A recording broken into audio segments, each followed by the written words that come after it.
Hey gang, this is the AstroDoc. Hope you're having a great day today.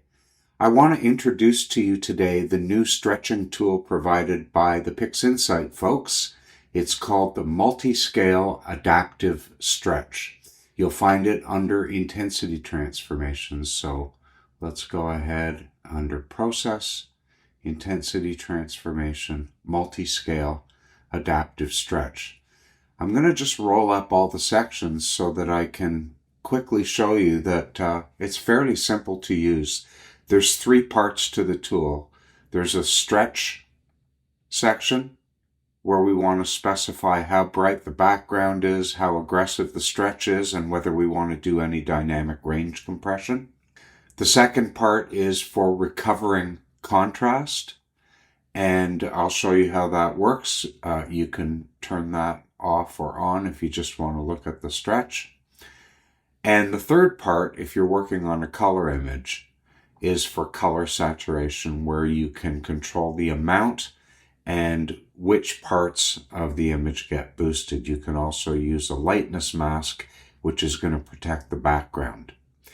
I do want to point out that all of these parameter boxes have associated tooltips that give you a lot of information, but there's nothing better than using your eyes. So let's grab an image and have a look. This is an image of M33. I'm just going to put an auto stretch with linked channels on it. So you can see it's basically ready to stretch. And now that you've seen it, I'll turn the auto stretch off. By the way, multi-scale adaptive stretch really works well when there are stars in the image. And in fact, it does a great job on the stars, as you're going to see. Let's get a real-time preview, and we can toggle it on and off. You're seeing basically the default settings, and they look pretty good. Now, just like always, you can left-click in the image and see what the parameters are. And the target background is basically the median brightness. That means half the pixels are brighter than 0.15 and half are darker than 0.15. And so in an image where you have an isolated object surrounded by background, like we do here, 0.15 is a good setting. You're going to get a background in the 0.12 to 0.15 area, just like that. You can be more or less aggressive with the stretch, and I like to be more aggressive. If you find that the core is getting a little bit too bright, you can increase the dynamic range compression to help recover some contrast or some detail in that core. That may not give you contrast. Where you're going to get extra contrast is from the contrast recovery tool, which can be toggled off or on, so you can see the effect of it. Now, the scale separation determines the scale at which contrast starts to be boosted. And it's going to be boosted on the larger scale components, which are defined by the scale separation. You can turn on this preview, and it'll show you the large scale components. So you can see most of the stars are not visible here. That's good. We probably don't want to do contrast recovery on the stars. You might even increase this a little bit to take out those last few stars. When you've got this set the way you want it, you can turn off the preview. And that's looking very nice. Color saturation. Now, color saturation is added. It does a great job on the stars. This is it without color saturation added. You can always add saturation when you want to. But it's pretty safe doing this because it includes a lightness mask, which is going to prevent color going into the background. The amount slider is just what you would expect. If you want to increase the amount of color, increase the slider. If you want to decrease the amount of color, decrease the slider. And the boost parameter determines whether the color is going into areas that already have color or areas that do not. So if I go down here, you're going to see the color is really attenuated in, it's not really being added anywhere now because the lightness mask is on. If I go to the other extreme, you're going to see quite a lot of color being added to areas that already have a lot of color. Again, read the tooltip, read it multiple times, and you'll really get the hang of this color saturation tool. One thing about color saturation is it doesn't work properly on a partial preview. So if you're looking at contrast recovery or color saturation, make sure you're looking at a full image preview. And another little trick that you might try to do, I kind of like the way these are set right now. Another little trick that you might do is make a couple of full image previews. And they have the same zoom and pan now. And we'll apply multi-scale adaptive stretch to the first preview. Okay, so there is the stretched image applied, or the new tool applied to the preview. And if I go to preview 2, I'm just going to use our old friend histogram transformation, and then we can compare the results.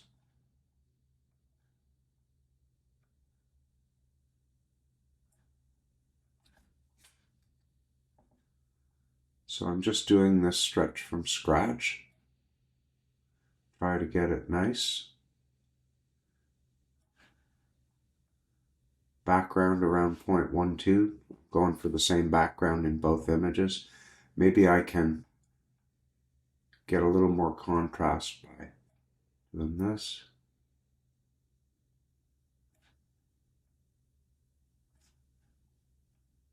Okay, so let's go ahead and apply that, and then we can compare the results from the two. So you're looking at histogram transformation right now, and then here's the multi-scale adaptive stretch. Quite impressive. And in particular, did a really nice job preserving the color and the brightness profile on the stars. We can, just for a second, zoom in on one of these stretch stars. It's done a really nice job there. And maybe I could be a little bit less aggressive. Now let's look at a different type of image. So this is the Rosette Nebula. And again, I'm going to make 2 previews. This time, preview 2. Let's do histogram transformation first.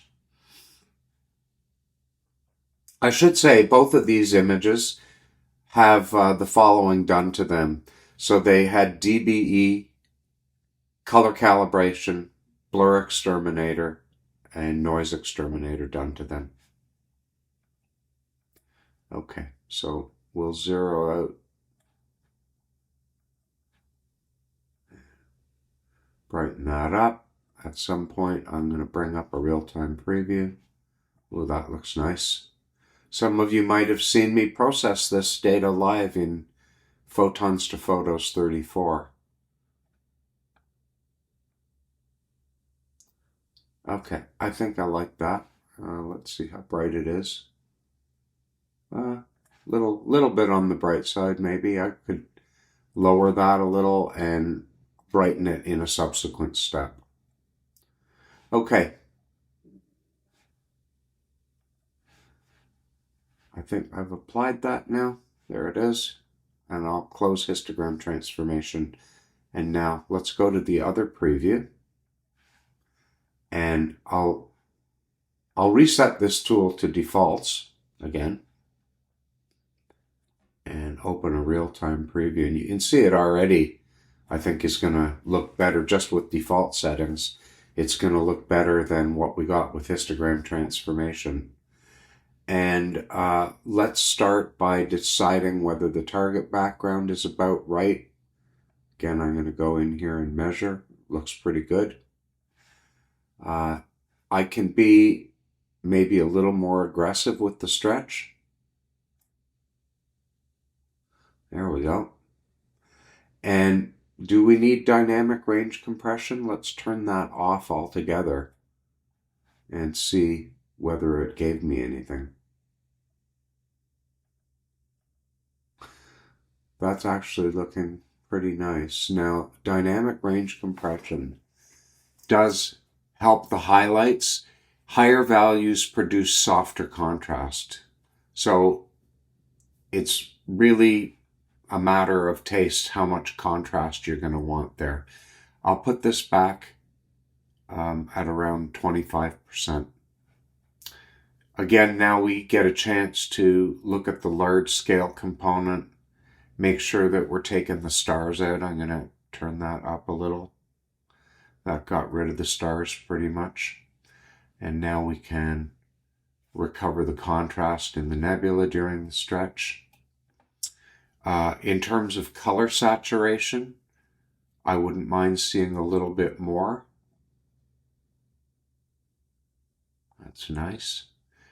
I don't usually find a need to boost, but again, it's a useful, while you're learning a new tool, it's really nice to look at the two extremes of a setting like this and see what it's actually doing. I don't really see that much change there.